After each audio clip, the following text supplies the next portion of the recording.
میں مبلغ بنوں سنتوں کا، خوب چرچا کروں سنتوں کا، ہو کرم بہر خاک مدینہ۔ الحمد للہ رب العالمین، والصلاة والسلام على سید الانبیاء والمرسلین، اما بعد فاعوذ باللہ من الشیطان الرجیم، بسم اللہ الرحمن الرحیم۔ الصلاة والسلام علیک یا رسول اللہ وعلی آلک واصحابک یا حبیب اللہ۔ الصلاة والسلام علیک یا نبی اللہ وعلى آلک واصحابک یا نور اللہ۔ نویت سنت الاعتکاف۔ میٹھے میٹھے اسلامی بھائیوں، جب بھی داخل مسجد ہوا کریں تو یاد کر کے اعتکاف کی نیت کر لیا کریں کہ جب تک مسجد میں رہیں گے اعتکاف کا ثواب ملتا رہے گا، اور اس کے ساتھ ہی مسجد میں کھانا پینا سونا سحری و افطار یہ سب بھی جائز ہو جائے گا۔ فرمان مصطفیٰ صلی اللہ تعالی علیہ وآلہ وسلم، جس کے پاس میرا ذکر ہوا اور اس نے مجھ پر درود پاک نہ پڑھا، اس نے جنت کا راستہ چھوڑ دیا۔ تو میٹھے میٹھے اسلامی بھائیوں، جب بھی ہمارے پیارے آقا علیہ الصلاۃ والسلام کا ذکر ہو تو ہمیں چاہیے کہ ہم درود پاک پڑھیں۔ علماء فرماتے ہیں کہ اگر کسی مجلس میں پہلی بار ذکر ہو تو اب اس مجلس میں اس وقت درود پاک پڑھنا واجب ہے۔ البتہ یہ ہے کہ جب جب ذکر ہوتا رہے تب تب درود پاک پڑھا کرے۔ اور بعض بزرگان دین رحمہم اللہ المبین کا یہ بھی طریقہ رہا ہے کہ اگر دوران ذکر جیسے پہلی بار تو پڑھ لیا، ایک بار تو پڑھ لیا جو کہ واجب تھا وہ ادا ہو گیا، اب اگر دوبارہ نہ پڑھ سکے تو اب وہ کیا ہے کہ ایسا موقع نہیں ہے کہ اب وہ درود پاک پڑھیں۔ اب جیسے نعتیہ کلام ہے، اب اس میں چونکہ اگر درود پاک پڑھنے بیٹھیں گے تو وزن ٹوٹے گا، تو اب یہ ہے کہ اس کی گنتی کر لیتے اور اس کے بعد جو ہے وہ درود پاک پڑھتے اس تعداد کے مطابق۔ صلو علی الحبیب صلی اللہ تعالی علی محمد وعلی آلہ وصحبہ وبارک وسلم، صلاۃ و سلاما علیک یا سیدی یا مکی یا مدنی یا عربی یا قرشی یا ہاشمی یا مطلبی یا رسول اللہ۔ آج انشاءاللہ عز و جل ہم جنت کے بارے میں کچھ سنیں گے کہ جنت کیا ہے، جنت کہاں ہے، جنتیں کتنی ہیں، جنت کی منزلیں، جنت کے پھاٹک، جنت کے باغات، جنت کی عمارتیں، جنت کی نہریں، جنت کے چشمے، اہل جنت کی عمریں، اور اہل جنت کو جو سب سے بڑی نعمت ملے گی اس بارے میں بھی انشاءاللہ سنیں گے۔ تو آئیے بیان سے پہلے جو ہے وہ نیتیں کر لیں۔ فرمان مصطفیٰ صلی اللہ تعالی علیہ وآلہ وسلم، مومن کی نیت اس کے عمل سے بہتر ہے۔ تو نیت کر لیجئے کہ انشاءاللہ عز و جل نگاہ نیچی کیے توجہ کے ساتھ بیان سنوں گا۔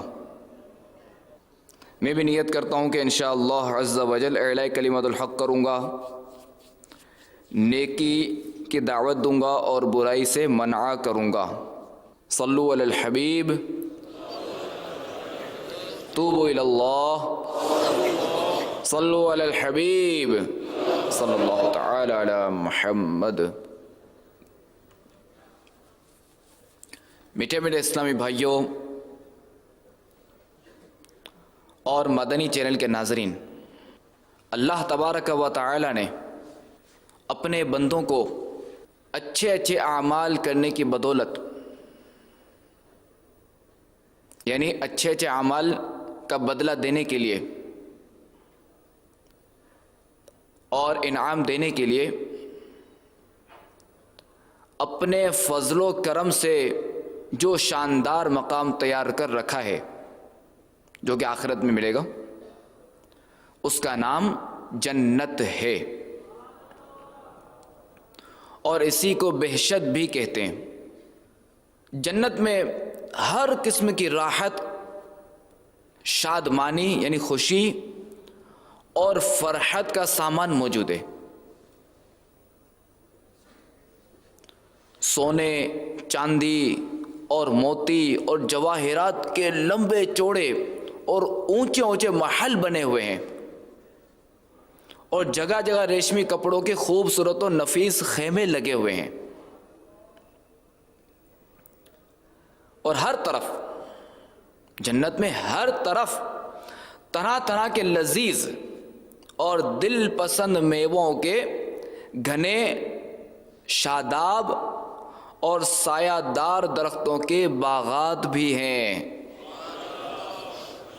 اور ان باغوں میں شیریں پانی، ایک تو میٹھا ہوتا ہے نا، جب مٹھائی زیادہ ہو نا تو اسے شیریں کہا جاتا ہے، وہ مٹھائی جو دل کو بھائے، ورنہ تو اگر کوئی چینی کھا لے، کوئی شکر کھا لے تو اسے کوئی شیریں نہیں کہتا، تو وہ مٹھائی جب وہ اپنے دل کو بھائے، لذت زیادہ محسوس ہو تو اسے کہتے ہیں شیریں۔ تو بہرحال جنت میں شیریں پانی، نفیس دودھ، عمدہ شہد اور شراب طہور کی نہریں بھی جاری ہیں ان باغات میں، اور قسم قسم کے بہترین کھانے، طرح طرح کے پھل فروٹ صاف ستھرے اور چمکدار برتنوں میں یہ بھی تیار رکھیں، اور اعلیٰ درجے کے ریشمی لباس، اور ستاروں سے بڑھ کر چمکتے اور جگمگاتے ہوئے سونے، چاندی اور موتی و جواہرات کے زیورات، اونچے اونچے تخت جن پر غالیچے اور چاندنیاں بچھی ہوئی اور مسندیں لگی ہوئی ہیں، مسند یعنی بیٹھنے کی جگہ، سیٹ،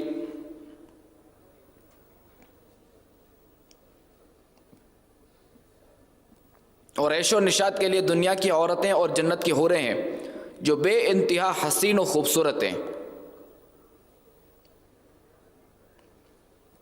الغرض جنت میں ہر قسم کی بے شمار راحتیں اور نعمتیں تیار ہیں، اور جنت کی ہر نعمت اتنی بے نظیر، اتنی بے نظیر اور اس قدر بے مثال ہے کہ نہ کبھی کسی آنکھ نے دیکھا، نہ کسی کان نے سنا، نہ کسی کے دل میں اس کا خیال گزرا۔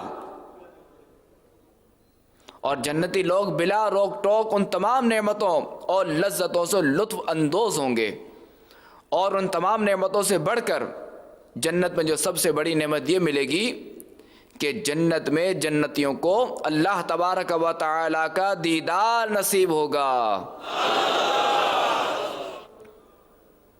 اور جنت میں نہ نیند آئے گی، نہ کوئی مرض ہوگا، نہ کوئی بڑھاپا ہوگا، کہ نیند بھی نہیں ہے، مرض بھی نہیں ہے، بیماری بھی نہیں ہے، اور بڑھاپا بھی نہیں ہے،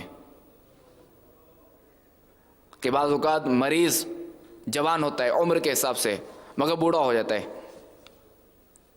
تو نہ جنت میں بڑھاپا ہے، نہ مرض ہے، نہ نیند ہے، اور نہ ہی موت ہوگی، موت بھی نہیں آئے گی۔ جو جنت میں گیا وہ ہمیشہ ہمیشہ ہمیشہ ہمیشہ جنت ہی میں رہے گا۔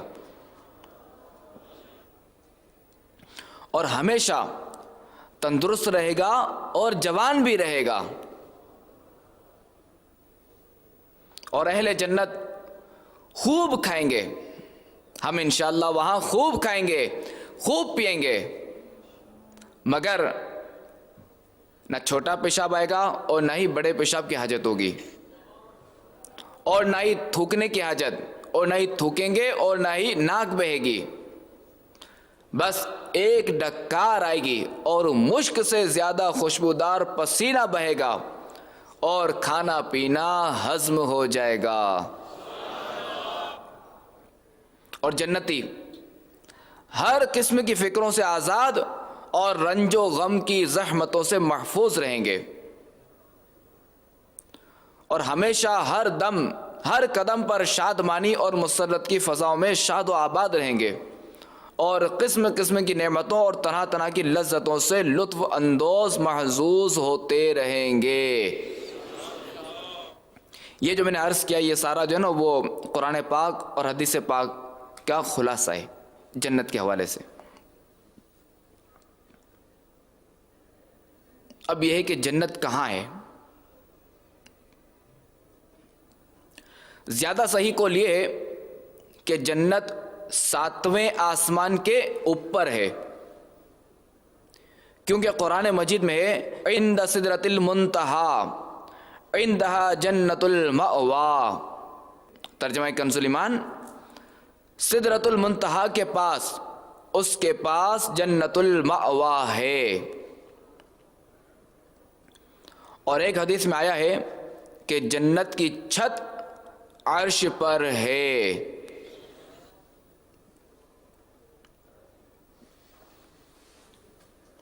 جنتوں کی تعداد 8 ہیں.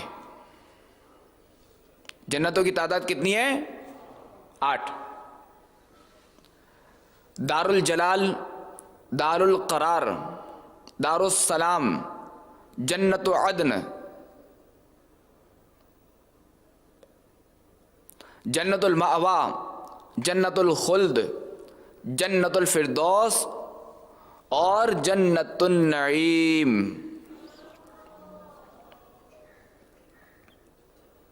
حدیث پاک میں ہے کہ جنت کے 100 درجے ہیں, اور ہر 2 درجوں کے درمیان 100 برس کی راہ ہے. یعنی ہر 2 درجے 100 درجے ہیں, اور ہر 2 درجوں کے درمیان 100 یعنی 100 سال کا سفر ہے. یعنی ہر 2 درجوں کے درمیان کتنا فاصلہ ہے. اور ایک حدیث پاک میں یہ بھی آیا ہے کہ جنتی لوگ جنت کے بالا خانوں کو اس طرح دیکھیں گے جس طرح تم لوگ زمین سے مشرق یا مغرب میں چمکنے والے تاروں کو دیکھا کرتے ہو. یعنی ہم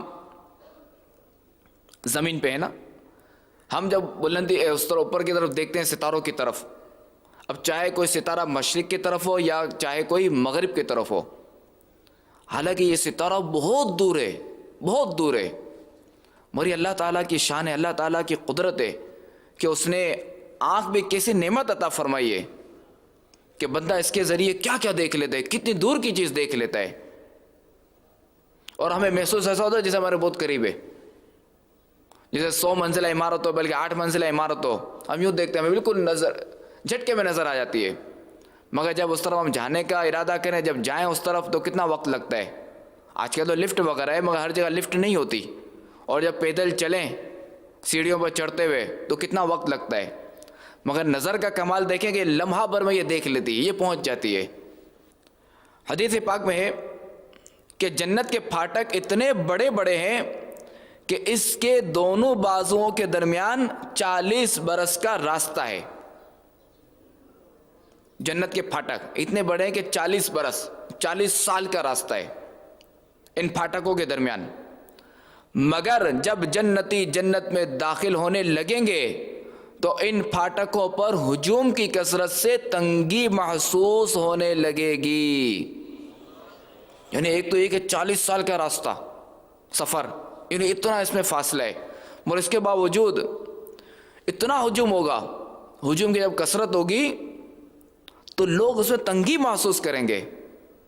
جنت کے باغوں کے بارے میں رسول اللہ صلی اللہ تعالی علیہ وآلہ وسلم کا ارشاد ہے کہ مومن جب جنت میں داخل ہوگا تو وہ 70,000 ایسے باغات دیکھے گا کہ ہر باغ میں 70,000 درخت ہوں گے اور ہر درخت پر 70,000 پتے ہوں گے اور ہر پتے پر یہ لکھا ہوگا لا الہ الا اللہ محمد الرسول اللہ امت مذنبہ ورب غفور، اور ہر پتے کی چوڑائی مشرق سے مغرب تک کے برابر ہوگی، اتنی چوڑائی ہوگی۔ اور ایک روایت میں ہے کہ جنت کے تمام درختوں کے تنے سونے کے ہیں۔ تنے جو ہوتے ہیں نا کہ جو زمین سے جڑا ہوا ہوتا ہے، یہ تنا ہوتا ہے، اور پھر جو لکڑی ہوتی ہے جس کے دروازے بنتے ہیں، جس کی مختلف چیزیں بنتی ہے، تو وہ تنا ہوتا ہے جو اتنا بڑا ہوتا ہے جو زمین سے اٹھ رہا ہوتا ہے، اور پھر اس کے اوپر جو وہ پتے وغیرہ ہوتے ہیں۔ تو جنت میں جو تنے ہوں گے نا درختوں کے، وہ ایک روایت کے مطابق وہ سارے تنے سونے کے ہوں گے، سونا یعنی گولڈ۔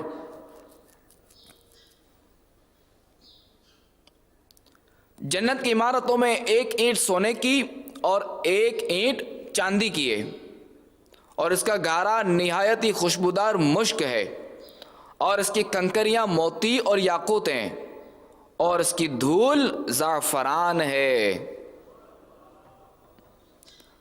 اور یہ بھی مروی ہے کہ بعض عمارتیں نور کی اور بعض عمارتیں یاقوت سرخ یاقوت کی اور بعض عمارتیں زمرد کی ہیں۔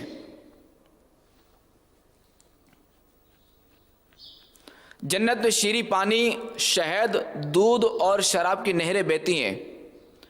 جب جنتی پانی کی نہر سے پئیں گے تو انہیں ایسی حیات ملے گی کہ پھر انہیں موت نہ آئے گی، اور جب دودھ کی نہر میں سے نوش کریں گے یعنی پئیں گے تو ان کے بدن میں ایسی فربہی پیدا ہوگی، انہیں ایسی طاقت پیدا ہوگی کہ پھر کبھی لاغر نہ ہوں گے۔ فربہی یعنی ایسی صحت پیدا ہوگی کہ پھر کبھی لاغر نہ ہوں گے، یعنی کمزور نہ ہوں گے۔ اور جب شہر کی نہر میں سے پی لیں گے تو انہیں ایسی صحت و تندرستی مل جائے گی کہ پھر کبھی وہ بیمار نہ ہوں گے۔ اور جب شراب کی نہر میں سے پلائے جائیں گے تو انہیں ایسا نشاط اور خوشی کا سرور حاصل ہوگا کہ پھر کبھی بھی وہ غمگین نہ ہوں گے۔ اور یہ چاروں نہریں ایک ہی حوض میں گر رہی ہیں جس کا نام ہے حوض کوثر۔ اور یہی وہ حوض ہے جو حضور اقدس صلی اللہ تعالی علیہ وآلہ وسلم کا حوض کوثر ہے، جو ابھی جنت کے اندر ہے لیکن قیامت کے دن میدان محشر میں لایا جائے گا، جہاں حضور اکرم صلی اللہ تعالی علیہ وآلہ وسلم اس حوض سے اپنی امت کو سیراب فرمائیں گے۔ یعنی یہ حوض ابھی جنت میں، مگر بروز قیامت یہ میدان محشر میں لایا جائے گا، اور ہمارے آقا علیہ الصلوۃ والسلام اپنی امت کو اسے سیراب فرمائیں گے۔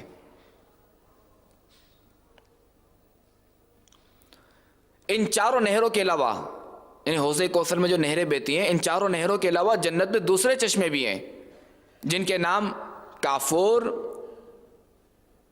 زنجبیل، سلسبیل، رحیق اور تسنیم۔ اللہ تعالی ہم سب کو یہ پینا نصیب فرمائے۔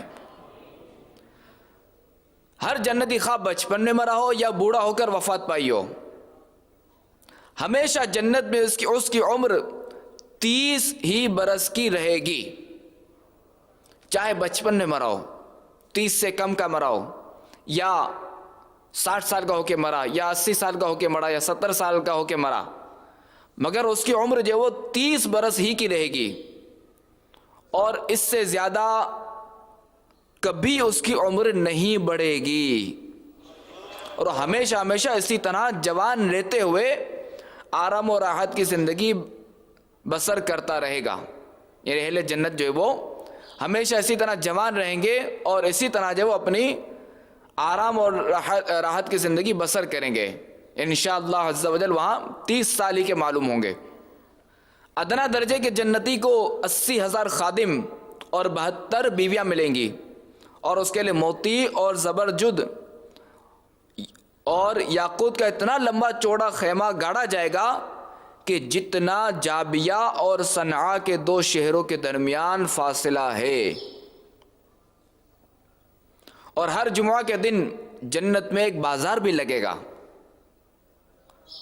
کہ اس میں شمالی ہوا چلے گی، یعنی بجانب شمال سے چلے گی، جو جنتیوں کے چہروں اور کپڑوں پر لگے گی تو ان کے حسن و جمال میں نکھار پیدا ہو کر وہ بہت زیادہ خوبصورت ہو جائیں گے۔ اور جب وہ بازار سے پلٹ کر اپنے گھر جائیں گے تو ان کے گھر والے کہیں گے کہ تم تو خدا کی قسم حسن و جمال میں بہت بڑھ گئے ہو۔ تو یہ لوگ کہیں گے کہ ہمارے پیچھے تم لوگوں کا حسن و جمال بھی بہت بڑھ گیا ہے۔ رسول اللہ صلی اللہ تعالی علیہ وآلہ وسلم کا ارشاد ہے کہ جب جنتی جنت میں داخل ہو جائیں گے تو اللہ تبارک و تعالی کا ایک منادی یہ اعلان کرے گا کہ اے اہل جنت، ابھی تمہارے لیے اللہ تبارک و تعالی کا ایک اور وعدہ بھی ہے۔ تو اہل جنت کہیں گے کہ اللہ تبارک و تعالی نے ہمارے چہروں کو روشن نہیں کر دیا؟ کیا اللہ تبارک و تعالی نے ہم کو جہنم سے نجات دے کر جنت میں داخل نہیں فرمایا؟ تو منادی یعنی ندا کرنے والا، پکارنے والا جواب دے گا کہ کیوں نہیں؟ پھر ایک دم اللہ تبارک و تعالی اپنے حجاب اقدس کو دور فرما دے گا اور جنتی لوگ اللہ تبارک و تعالی کا دیدار کریں گے۔ تو جنتیوں کو اس سے زیادہ جنت کی کوئی نعمت پیاری نہ ہوگی۔ بخاری و مسلم شریف کی حدیث میں کہ حضرت جریر بن عبداللہ رضی اللہ تعالی عنہ کہتے ہیں کہ ہم لوگ رسول اللہ صلی اللہ تعالی علیہ وآلہ وسلم کی خدمت میں بیٹھے ہوئے تھے، تو حضور اکرم صلی اللہ تعالی علیہ وآلہ وسلم نے 14ویں رات چاند کی طرف دیکھ کر ارشاد فرمایا کہ تم لوگ عنقریب قیامت کے دن اپنے رب عز و جل کو دیکھو گے جس طرح تم لوگ چاند دیکھ رہے ہو۔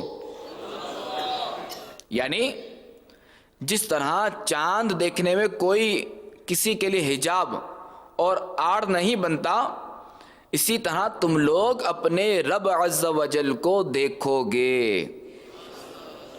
تو اگر تم لوگوں سے ہو سکے تو نماز فجر اور نماز عصر کبھی نہ چھوڑو۔ میٹھے میٹھے اسلامی بھائیوں اور مدنی چینل کے ناظرین،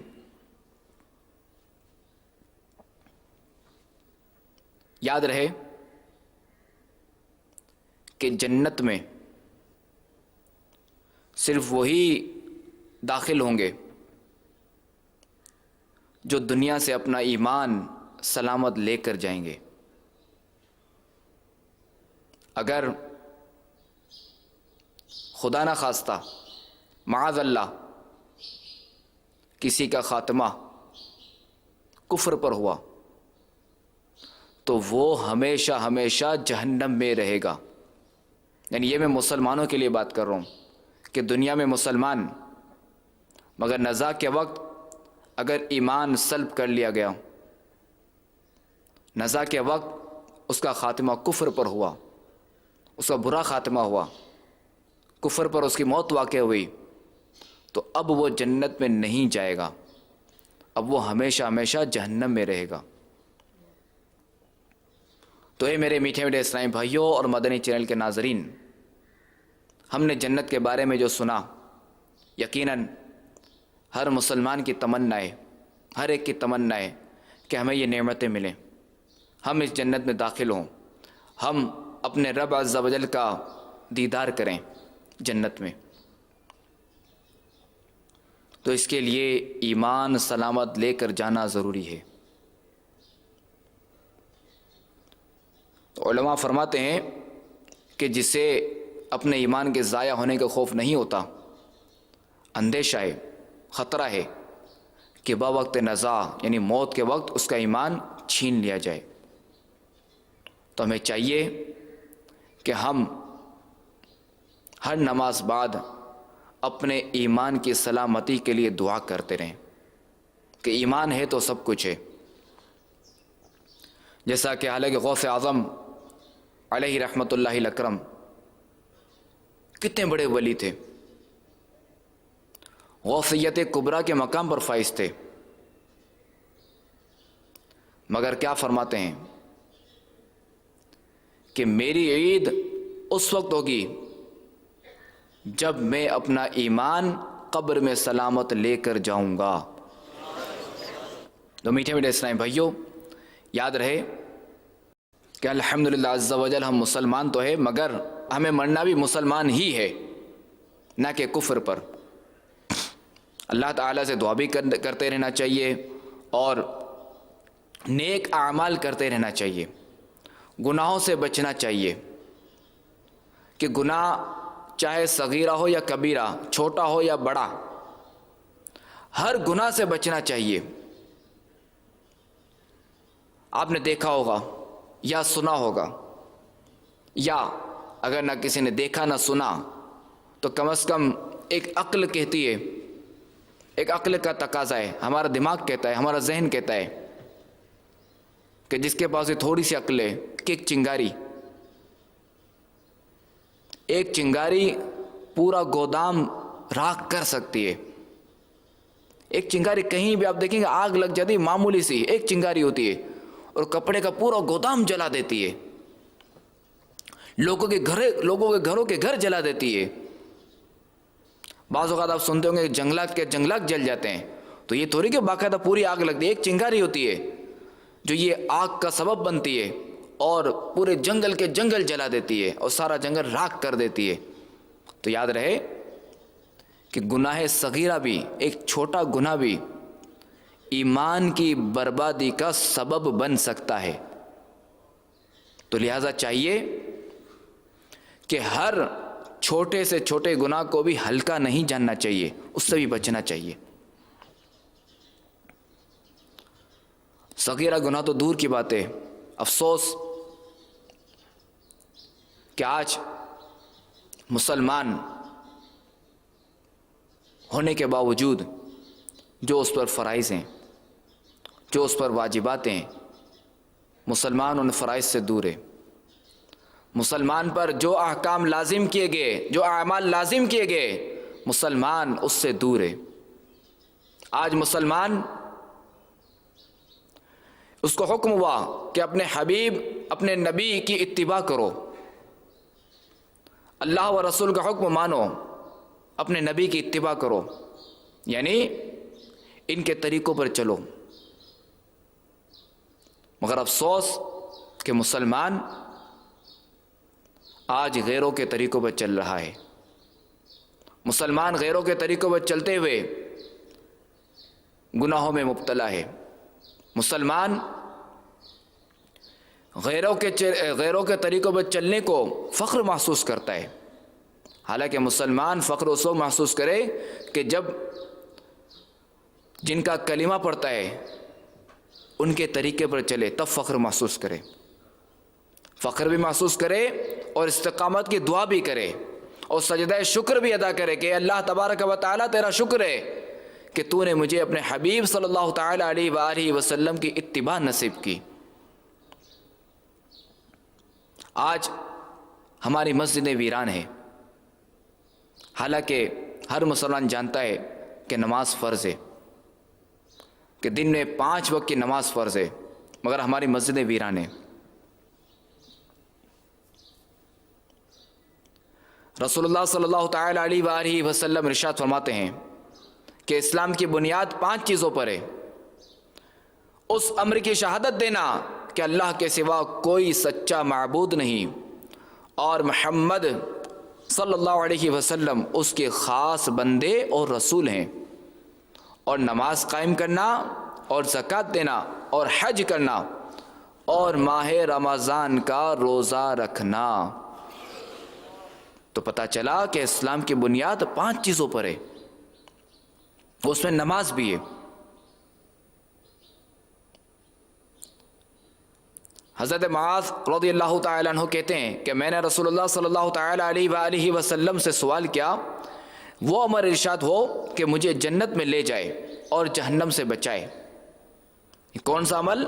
کہ وہ عمل ارشاد ہو، وہ عمل مجھے ارشاد فرمائیے کہ جو مجھے جنت میں لے جائے اور جہنم سے بچائے. تو فرمایا اللہ تعالیٰ کی عبادت کر اور اس کے ساتھ کسی کو شریک نہ کر، اور نماز قائم رکھ، اور زکوٰۃ دے، اور رمضان کا روزہ رکھ، اور بیت اللہ کا حج کر. اور اس حدیث میں یہ بھی ہے کہ اسلام کا ستون نماز ہے.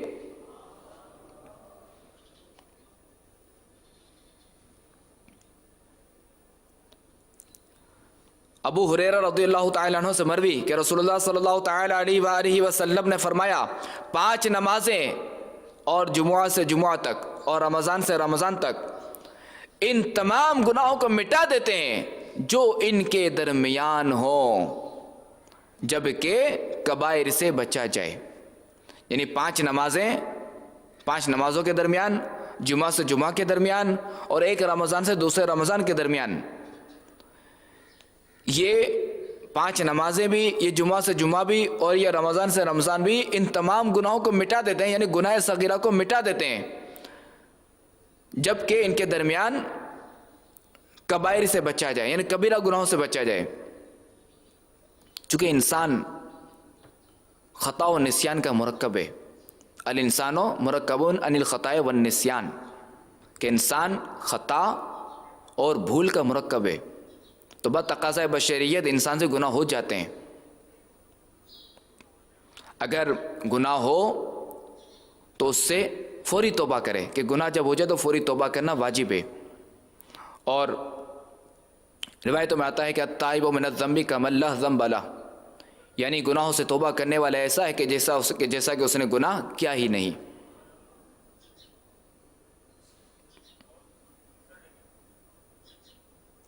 ابو ہریرہ رضی اللہ تعالیٰ عنہ سے مروی کہ حضور اقدس صلی اللہ علیہ وسلم نے ارشاد فرمایا بتاؤ تو کسی کے دروازے پر نہر ہو اور وہ اس میں ہر روز 5 بار غسل کرے، کیا اس کے بدن پر میل رہ جائے گا؟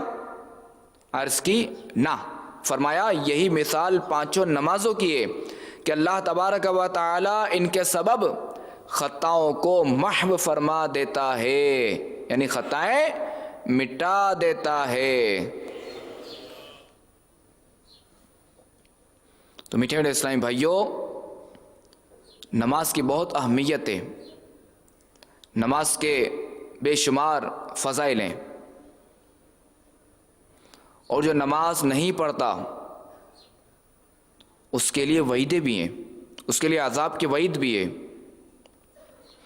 کہ ہمارے آقا علیہ الصلوۃ والسلام نے فرمایا کہ جس نے قصداً نماز چھوڑی جہنم کے دروازے پر اس کا نام لکھ دیا جاتا ہے. یعنی جس نے جان بوجھ کر نماز چھوڑی تو اس کا نام جہنم کے دروازے پر لکھ دیا جاتا ہے. ذرا غور فرمائیے کہ آج اگر کسی کا نام کسی پولیس اسٹیشن میں لکھ دیا جائے، تھانے میں لکھ دیا جائے، وہ کتنا پریشان ہوتا ہے، سو کتنی اپنی عزت کی فکر ہوتی ہے. کیا میرا نام تھانے میں لکھ دیا گیا ہے؟ تھانے میں جو کوئی نام لکھا ہے تو عزت سے تھوڑی لکھا جاتا ہے، اس لیے تھوڑی لکھا تھا بھائی ماں بدولت کو مٹھائی دو، اس لیے تھوڑی لکھا جاتا ہے تھانے میں نام. یہ تھانے میں جو نام لکھا ہے تو وہ برائی، بطور برائی لکھا جاتا ہے.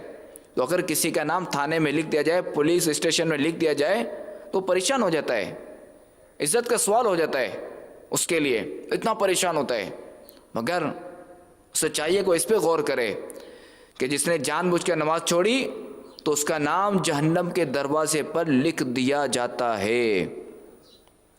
شیخین نے عثمان بن ابی العاص رضی اللہ تعالی عنہ سے روایت کی کہ حضور صلی اللہ تعالی علیہ وآلہ وسلم فرماتے ہیں جس دین میں نماز نہیں اس میں کوئی خیر نہیں.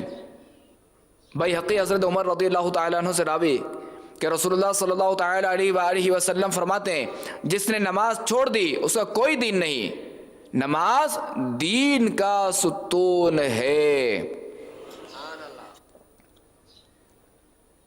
رسول اللہ صلی اللہ تعالی علیہ وآلہ وسلم نے فرمایا جس نے نماز پر محافظت یعنی مداومت کی یعنی ہمیشگی کی حفاظت کی قیامت کے دن وہ نماز اس کے لیے نور اور برہان اور نجات ہوگی اور جس نے محافظت نہ کی اس کے لیے نہ نور ہے نہ برہان نہ نجات اور قیامت کے دن قارون فرعون حامان اور ابی بن خلف کے ساتھ ہوگا الامان والحفیظ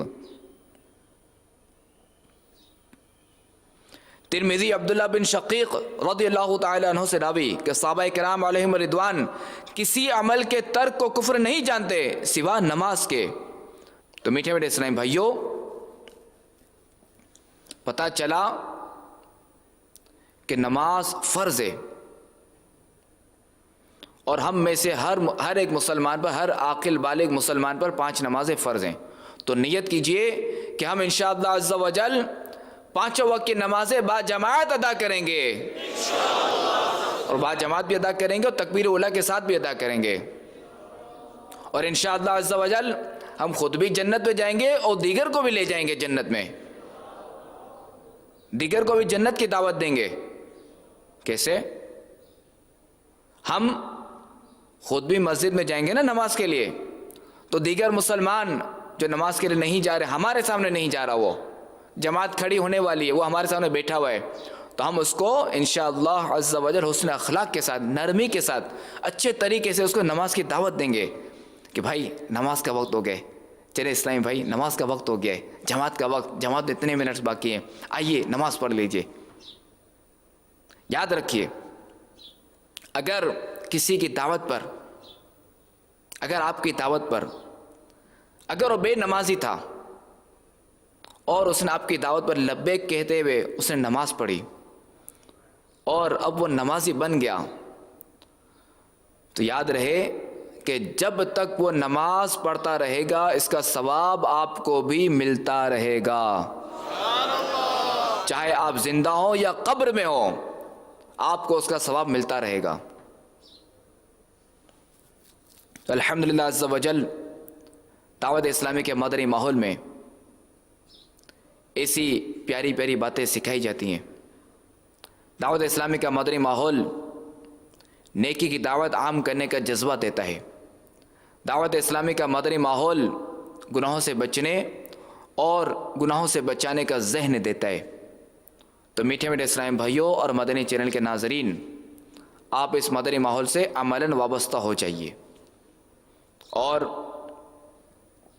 خوب خوب نیکیاں کما کر اپنی قبر روشن کیجیے اور جنت میں داخلہ لیجیے. اللہ تبارک و تعالی ہمارا ایمان سلامت رکھے, خاتمہ بالخیر فرمائے, آمین بجاہ النبی الامین صلی اللہ تعالی علیہ وآلہ وسلم. صلو علی الحبیب صلی اللہ تعالی علی محمد. میں مبلغ بنوں سنتوں کا, خوب چرچا کروں سنتوں کا, ہو کرم بہر خاک مدینہ.